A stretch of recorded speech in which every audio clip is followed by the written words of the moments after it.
Hello, today a video which is perhaps not quite touristy, but I still think it is very interesting, especially for those who were once stationed in Germany as GIs. It is about the former McGraw Barracks in the south of Munich. Unfortunately, I haven't found many historical photos, but if you have old photos of the barracks, please send them to me. I'll be more than happy to make an update to this video. The central building is Building 7, which was initially built by the Nazis, which you can see in the architecture. Here was the Reichszeugmeisterei, the quartermaster of the Nazi party, from which the brown shirts got their brown shirts. If you look closely, you can also see the spot where a large eagle once perched above a swastika. After the war from 1945 to 1949, the US military government was located here. It was then used as the headquarters of the Army and Air Force Exchange Service. Today the building is used by the Munich police. The barracks were named after Private Francis McGraw, who died in the war in 1944.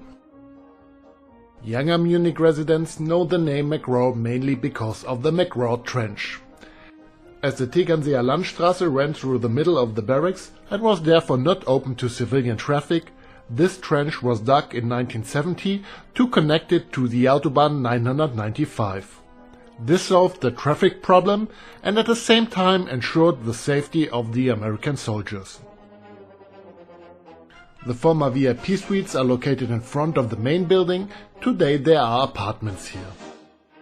Opposite is a pyramid which reminds us of the AFN Munich radio station, although the station was actually located elsewhere in Munich. AFN is fondly remembered by many of the older generation because it brought rock and roll to Germany. If you continue along Seuerhofer Straße, you come to a building where the cafeteria, gym and library used to be.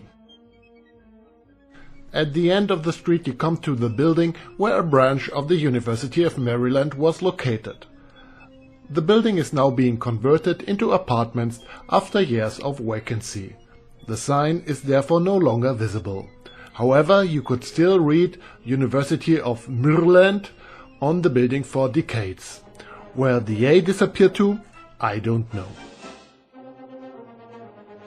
If you cross the McGraw Trench opposite the main building, you will find the US Army Vehicle Repair Shop. Today, police vehicles are serviced here.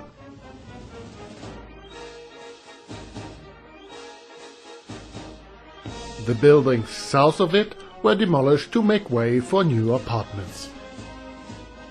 The building that once housed the headquarters of the 66th Military Intelligence Group is now home to the State Building Authority. This was the actual barracks where the GIs worked, but south of it you can find the housing estate at Perlacher Forst, where they lived. You can immediately see it from the aerial photo if you compare it to the neighboring districts that they were built quite differently here. In 1953 the forest was cleared here to build an American-style housing estate, with particularly wide streets to US standards. Incidentally, these were narrowed to German standards in 2008.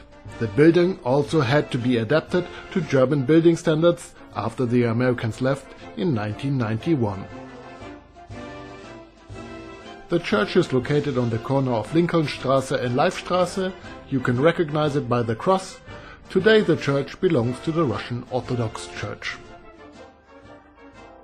At the end of Leifstraße, where it meets Cincinnati Straße, is the former theater of the neighborhood, and it's still a movie theater today. A few years ago it was supposed to make way for a supermarket, but due to the vehement resistance of moviegoers and residents, it is still a movie theater. If you walk further down Cincinnati Straße, you come to the former clinic. Today, the German Federal Patent Court is located here.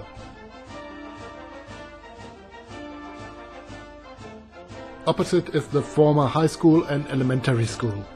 It is still used for various schools.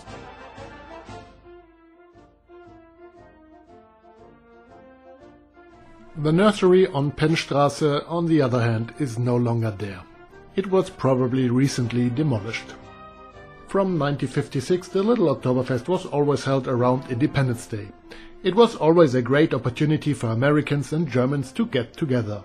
As a child, you could always buy American treats here that you couldn't buy anywhere else in Germany, like Dr. Pepper or good donuts and tacos. And the grim-faced MPs always kept order there. After the withdrawal of the troops in 1992, it was still privately organized. But it no longer had the same flair. It was continued until 2005, but it was no longer the same. As the estate is unusually large by German standards, there are regular discussions about whether the area should be densified. However, this always meets with resistance from the residents, who are very happy to live here. From March 11 to March 30th, there will be an exhibition on the McGraw Barracks at Giesinger Bahnhof. Unfortunately, I only discovered it while researching this video, otherwise I might have made the video in March. I will link it below. If you want to take a look at the barracks yourself, you only have to take the U1 subway from Sendlinger Tor to Mangfallplatz for 10 minutes. That's it for this week. I hope you enjoyed this slightly different content. If you have ever lived here, I especially appreciate a comment, and if you need a tour of Munich, here's my email address. See you then, Philip.